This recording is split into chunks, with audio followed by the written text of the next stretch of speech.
হল নিয়ে খুব জোরালো আন্দোলন হচ্ছে এবং পরবর্তী সময় দেখা গেছে যে আসলে এই আন্দোলনগুলো শুধু হয়ে যাচ্ছে মানে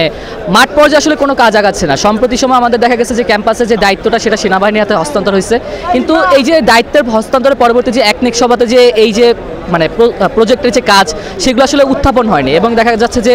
একই সাথে যে একটা বৈষম্য আছে, যে ঢাকা কেন্দ্রিক একটা বৈষম্য, যে ঢাকা বিশ্ববিদ্যালয় পাশাপাশি জগন্নাথ বিশ্ববিদ্যালয়, আমরা বোথ পাবলিক বিশ্ববিদ্যালয়, কিন্তু দেখা যাচ্ছে যে বাজেট অ্যালোকেশন থেকে শুরু করে সব কিছুর মাঝখানে আমাদের বড় একটা ডিসক্রিমিনেশনের জায়গা আছে। তো সব কিছু মিলিয়ে ঝিলে দেখলাম যে আমাদের যে অবস্থানটা সেটা আসলে আমাদেরকে খুব বাজে অবস্থায় নিয়ে যাচ্ছে এবং আমাদের আসলে এই অবস্থান থেকে উত্তরণ করতে হবে এবং এই উত্তরণের পন্থা হিসেবে আমরা এই আন্দোলনকে বেছে নিয়েছি। তো ভাই আজকে আমাদের এখানে অবস্থান করার মূল কারণটাই হচ্ছে আমাদের যেহেতু জগন্নাথ হল নেই,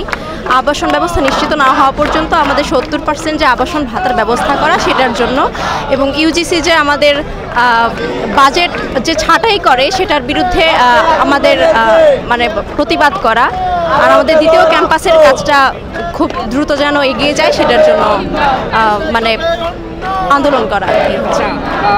আসলে আমাদের দাবিগুলো কিন্তু অযৌক্তিক কোনো দাবি না,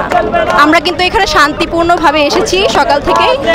আর অযৌক্তিক কোনো দাবি নিয়ে আসিনি। আমরা বিগত দিন থেকেই দেখে আসছি বিশ্ববিদ্যালয়ের মানে সূচনা লগ্ন থেকেই আমরা দেখে আসছি যে এখানে কোনো এক শিক্ষার্থীদের জন্য কোনো একটা কাজ সরকার প্রশাসন কেউই ইচ্ছে করে নাই। প্রত্যেকটা কাজ জগন্নাথ বিশ্ববিদ্যালয়ের প্রত্যেকটা ইট ওইখানে দাঁড়াইছে শিক্ষার্থীদের আন্দোলনের ফলে, তাদের রক্তের উপর দিয়ে। কোনো একটা কাজ আপনি বা প্রশাসনিকভাবে যে আসার কথা সেটা কিন্তু কখনোই জগন্নাথ বিশ্ববিদ্যালয় আসে নাই। তো শিক্ষার্থীরা বুঝে গেছে যে এখানে আন্দোলন ছাড়া আমরা কিছুই পাবো না, রাজপথ ছাড়া এখানে কিছুই হবে না, আমাদেরকে রক্ত দিতে হবে তারপর পাবো, এরকম।